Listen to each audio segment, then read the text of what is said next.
Give me a second, please. Is everyone sharing my screen, seeing my slide? Yes. Okay, thumbs up from Adrian. Wonderful. Okay, well, I'm going to try, you can see I'm trying a technology where I'm going to be able to annotate. But let me first just tell you a little bit what I plan for the next 20 minutes. I'm going to try and stop a little short, 2 or 3 minutes short, so we can get questions both building on what Matteo just did, but also on this next module.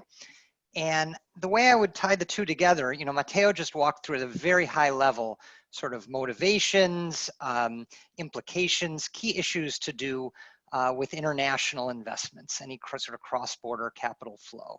But I want to focus a little bit on how we then account for that cross-border capital flow. If you want to look in the data and you want to see the repercussions of prior decisions to buy a foreign asset. Brent, I'm going to interrupt you for 10 seconds. We're seeing the videos of other people rather than your slides. Oh, okay. The good news is nothing has been lost yet, but I'm glad you interrupted. So hold on one second. Okay. Now it works. Okay, are we back in business? Yes. Okay, good. So with all that, you missed nothing on slide transitions. Let me jump in. And the first thing I'm really gonna do is just define some terms. So I'm gonna define the net foreign asset position. Here, NFA, you can see hopefully highlighted, is equal to foreign assets minus foreign liabilities, or external assets minus external liabilities. If I do this from the perspective of the US, I'm a US citizen, a foreign asset would be if I were to buy, for example, a share in a Japanese company. I buy a Japanese firm's equity. That holding by me, a US citizen, would be A, it would constitute an asset. Similarly, you can imagine, let's say, you know, China, let's say someone in a foreign country or governments, sovereign wealth fund, anyone outside of the US, let's say, buys a US Treasury bond. Well, then that's going to constitute, from the US perspective, L here, a foreign liability. And so what the NFA is it's simply the difference between the two. It's simply the net claims that a country has on the rest of the world. It's claims on foreign assets less foreign claims on that country's assets, okay? Now, the first thing to note is that NFA is not about the country's wealth. So I'm an American, you know, I live in Chicago and I own my house. Let's say the value of that house increases from $1 to $1 trillion, God willing. That would change, of course, US wealth, but it would have no bearing whatsoever on the net foreign asset position because neither the, you know, there's no cross-border position changing there. So again, NFA is not about wealth, it's about net claims on the rest of the world. Now, why do we care about the net foreign asset position? Well, in an open economy model, the net foreign asset position is a key state variable. And why? Well, it enters essentially the budget constraint that would allow you from period, you know, T+1 on into the future to potentially consume more than you produce. For example, if you have a net foreign asset position of $100 because I own $100 worth of, let's say, you know, Japanese yen, and I as an American, you know, want to spend all that $100 next period, I can use it to consume $100 of goods in excess of what I produce. And that would take the form of a current account deficit or a trade deficit. Now, in what I just said, I equated exactly a current account and a trade deficit. But for those that have already kind of covered this material at some point in your PhDs, you know they're not literally the same.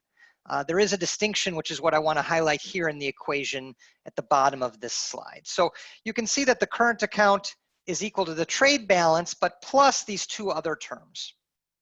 First, there's the NFI, which stands for net factor income, or sometimes net foreign factor income. And the idea there would be, imagine, you know, an American citizen works for a year in Italy and earns $100 of labor income. That's compensation for that US factor of production. That would count as a positive entry in the US's net NFI here, net foreign income, net foreign factor income, I should say.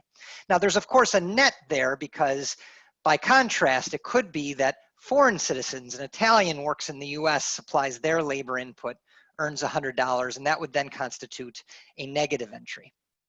But the reason you can see that the trade balance TB and the net foreign factor income here enter similarly is, the idea is that in both cases, you're able to consume more than you produce, either because you're importing in excess of what you export in terms of goods and services, or because you're directly importing the factor of production that's then creating things, whether it's labor income, like I just mentioned, or otherwise. Finally, there's this third term, this negative unilateral transfer, or I should say unilateral transfers term. And I'm not going to spend any time on that. I just really want to make sure you knew it existed here. You can think of that as non-economic transfers, payments that are motivated by something other than an economic exchange. A good example of this could be debt forgiveness, for example. Okay. So how does this net foreign asset position evolve over time? Remember that the NFA is equal to A minus L at time t. As a result, if I look here at this A t minus 1 minus L t minus 1, I can just write that as NFA at t minus 1. So that the change in the net foreign asset position comes from one of two sources. It comes from this current account term that I just mentioned before. It also comes from a valuation change term that I mentioned before. The current account part, of course, if you just think of it more simply to me as the trade balance side, imagine that I start the period with $100 net foreign asset position, and the only thing that happens is I export $100 more this period. Well, then what would happen is when I export that $100, I'm not giving it away for free. I'm, of course, obtaining assets from the rest of the world worth $100 in exchange. And as a result, in that case, the NFA would go from $100 to $200. So that's what this first term here is capturing. The second term is capturing the fact that even if there is no current account this period, it could be that there's changes in the value of foreign assets and foreign liabilities that I accumulated in the distant past up until now. In other words, last year, if my net exports or net imports resulted in me holding a bunch of Japanese equities, or resulted in the rest of the world holding dollars in whatever form, and the value of those Japanese equities or those US dollar assets changes, well then, of course, the net foreign asset position will change. So these are the two key terms to think about here when thinking about the adjustment of the net foreign asset position. As I mentioned very briefly in this bullet point here, there is something else that for those that are going to kind of dig into this topic, you'll want to check out, and I'll simply refer to you to Kukuru et al. For a better understanding of that other term. So sort of zooming out, if we think then, what does it mean for a country that's got a very large negative net foreign asset position relative to its GDP, let's say? Well, it says that in the future, it's likely to have some combination of either positive current accounts or valuation gains, or some combination thereof, okay? Now, it's not strictly true, I shouldn't say strictly, it's not true that the net foreign asset position relative to GDP should be thought of as something that has to sort of, asymptote towards zero. There's nothing inadmissible about a stable net foreign asset position. The US could have a minus 10% of GDP net foreign asset position forever. And in fact, in a model I'll present tomorrow morning, that's in fact how it will work. And there's nothing that is violated by that per se. But we do think that adjustment should occur such that the net foreign asset position never explodes. You wouldn't expect a country to be on a path where their net foreign asset position goes from 10% of GDP net debt position to 50% to 100 to 2 to 5, etc. In such a situation, you might expect adjustment to occur, for example, with a default. If a country simply doesn't honor its liabilities, doesn't make payoffs on the value of its bonds that are held by foreigners, for example. I'm not saying that's a good or a bad thing, but it is something that in an accounting sense would cause the value of L here to go down, which, since it enters with a negative sign, of course would cause the NFA to revert back towards 0, bringing back the stability in the long run of that ratio. Okay?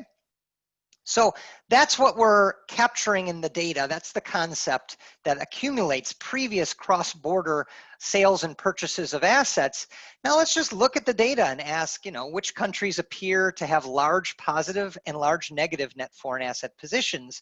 And what I'm showing you here is that, you see some very small handful of countries accounting for the bulk of the global deviations from 0. Most notably, of course, here you see the US is by far the biggest net debtor to the rest of the world, with a very large negative, this measured in billions of dollars in 2008, net foreign asset position. And the 3 other largest economies of the world here, which is China and Germany and Japan, they of course offset that. They're on the other side of the equation with very large positive surplus values. Now, of course, a bigger country for the same economics is going to have a larger level of their net foreign asset position, a larger magnitude. So I don't want you to get the impression that only those 4 countries have meaningful net foreign asset positions relative to their GDPs. So for example, China certainly has a very large, one of the largest positive NFA positions, but if you instead express it relative to its also very large GDP, you get a value much smaller, something that, here I'm circling, which is one of the bigger values in the world, but certainly not as big as some other countries like Switzerland or Norway, let's say, which you see here on the right. Similarly, there are some countries, whether it's Greece or Portugal or Spain, which don't have anything nearly as negative a net foreign asset position as the US does in levels, but relative to GDP, of course, these are pretty large negative values. Okay. All right, now I want to give you a pretty quick view, but on how the US net foreign asset position, which hasn't always been negative, has evolved over the last 3 or 4 decades. So this is a plot showing you with the thick solid line from the mid-1970s or so, how the net foreign asset position evolved to a relatively negative value near 30% of GDP right after the financial crisis of 2008. And, as I mentioned before, there are 2 things that can change and cause the net foreign asset position to evolve. 2 key terms on the right-hand side of the net foreign asset position's law of motion. One is the accumulated current account, which you can see I'll plot in a second here. And the other, of course, is the accumulated valuation changes. Let me just scroll to where you can see both of them. You can see that, the simple way to at least start by thinking about the big downward trajectory here that I just plotted in the net foreign asset position in the US is to note that it follows more or less with the big downward trajectory of accumulated current account balances. In other words, the US has for decades now run negative current accounts, run current account deficits. And of course, that represents a force as it accumulates over time toward a negative net foreign asset position. But one uninteresting thing that, certainly, 10, 15 years ago got a whole lot of attention was the fact that there was this relatively big gap here. The fact that the US net foreign asset position was not nearly as negative as the current account deficits that it had run for decades on their own would have generated. And what does that mean? Well, exactly as you see here, the adding up equation simply means that the valuation changes had to have helped the US. In other words, it borrowed year on year from the rest of the world, but over this period of time, the return it got on its foreign investments exceeded what it had to pay on its foreign liabilities in a way that prevented its overall debt position from accumulating as rapidly as it otherwise would. One interesting thing is if you fast forward all the way to today, to 2018, you see that this valuation effect that I had showed you went up has come back down. And so if you instead consider the full trajectory of the net foreign asset position from essentially the mid to late 70s all the way through till now, you can see that the red and the black lines co-move quite tightly. So at least over this longer haul of 30 some odd years, 40 some odd years, the right way over that long period of time to think about how the US net foreign asset position has gone so negative is simply to say the US has accumulated more and more negative positions. More and more negative current accounts. Now, the current account itself, the deficit that the US has run, as I mentioned, can be itself divided between an accumulated trade balance or an accumulation of these other terms like the net foreign factor income term. Here, it's very clear, you can see by the co-movement of the red and the black line, that you largely can ignore all the non-trade balance terms. So putting it all together, the last 40 years, even though there's been cyclical and short-term fluctuations from it, this paints a picture of a country running trade deficits that have accumulated into a large negative net foreign asset position. Okay. Now, in thinking about the dynamics, here I'm just sort of telling you what happened, but we might write models that want to either predict what happened or understand co-movement or predict what will happen, or understand co-movement in other macro variables together with these asset positions. And for that purpose, it's actually interesting to split up the net foreign asset position by the type of position. So each of external assets and liabilities can be broken down. For example, there are 4 categories I'll talk about. FDI, foreign direct investment, is one of them. You can think of FDI as when there's essentially a large or controlling interest involved in the cross-border transaction. I buy a factory abroad, or I'm a company that opens up a retail shop abroad.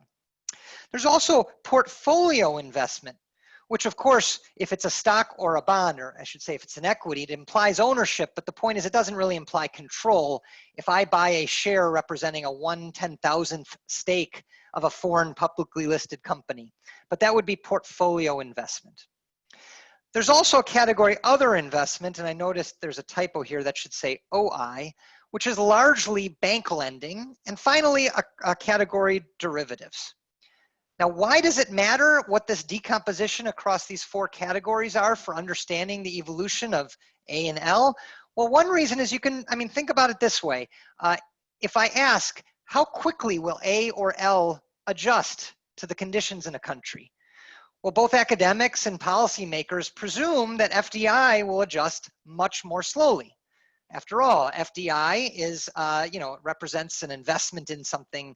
Oftentimes you can think of it as even purchasing a physical factory or space. It's much harder to liquidate that, even if times are tough in that country to which you're investing. On the other hand, portfolio investment, you could easily sell and withdraw with the click of a button. Similarly, if I think about how the value of these positions will move, portfolio investment in equities or stocks is likely to track a stock market almost perfectly. Portfolio investment in bonds, will move to some extent mechanically with the exchange rate. If I buy a bunch of, yen positions, the dollar value of that will move quite a bit, quite closely with the dollar-yen exchange rate. So understanding the type of investments that have been made really matters. I'm already about 2 minutes behind what I wanted where I wanted to stop and open up for Q&A. So rather than present this slide and kind of go through, let me just ask, you'll have this as part of the downloadable materials and now the recordings, but here at the top 3 bullet points, I'm listing a bunch of papers that I find, the first 2 I can claim I think are really interesting and important contributions. And the third, I guess I would also say that, but at risk of sounding arrogant since it's our own. But these are some papers that I think are exciting and bring new analysis of these issues into play and are worth double clicking on if you're interested in this topic. Similarly, looking at things like the exorbitant privilege, and even for some of you that haven't been thinking as much about international finance per se, but are interested in macro public finance, there are some interesting areas like the discussion of the border adjustment taxes, for instance, in the US in 2016 and 17, which really bring up and require knowledge of how net foreign asset positions look and evolve over time. So with that, I think I'll stop sharing my screen and pause, and maybe we can collect some questions from this full, 2 modules, Mateo's initial one and mine now.